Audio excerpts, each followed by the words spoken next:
The case that I will be reporting is about Oli and Marlborough Court Limited. So first, I will be discussing all the facts related to the case.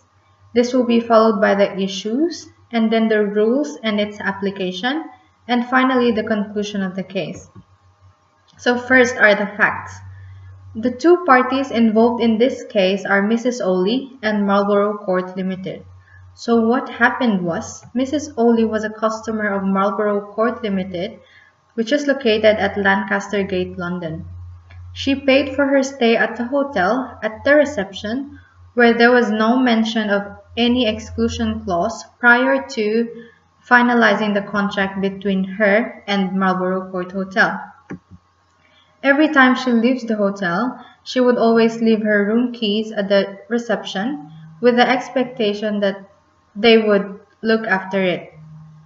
So one day, she left the hotel and left her room keys at the reception, and when she came back, she found out that her fur coat went missing. There was no way that it would have been lost except if somebody sneaked into her room and stole it. So Mrs. Oli complained and demanded from the hotel that they should compensate her for her loss. Marlborough Court Hotel, on the other hand, declined and told her that there is a notice posted at the back of her bedroom door saying that they will not be liable for any lost or stolen items except if these items are left under the care of the manageress. But Mrs. Oli argued that this notice was not incorporated into their contract. Next, I will be discussing about the issue. So the main issue in this case is whether the notice posted at the back of the bedroom door in the hotel really formed part of the contract between Mrs. Oli and Marlborough Court Hotel. Was the exclusion clause properly incorporated into their contract? And can the defendant use this as an argument to the complaint which is filed against him? Next, I'm going to talk about the rules. It actually all goes down to whether who is right between the two of them. In this case, we can refer to the contract law, specifically the part relating to exclusion clauses. So, to be able to decide on this case, some legal principles or rules are to be followed to address the issue at hand.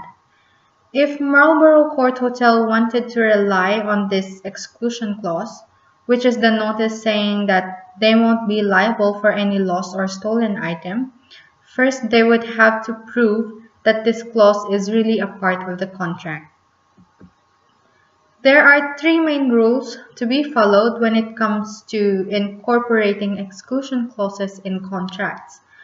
So these are the following. First is by signing an actual written contract. So this means that the exclusion clause must have been a part of an actual written contract where a customer shall sign. Second is by notice. So this means that there should be sufficient notice about the exclusion clause, which is provided to the customer prior to the formation of the contract or during the formation of the contract. And the third one is by course of dealing.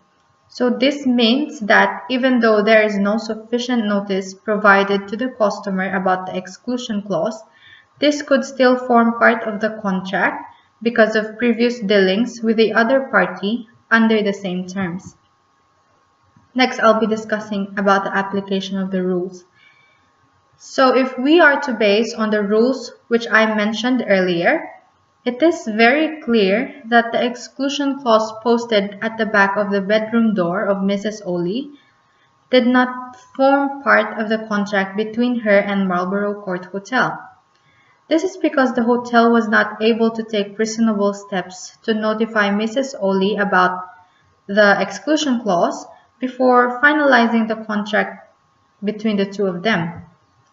It was really impossible for Mrs. Oli to read the notice before forming the contract because the notice was posted at the back of her bedroom door, whereas the contract was formed at the reception. If the hotel really intended to include the exclusion clause in the contract, they should have placed it somewhere in the reception where Mrs. Oli can have a look and have a read before signing the contract, before entering into a contract with them. Or it would actually be better if they include this clause in a written contract where Mrs. Oli could sign.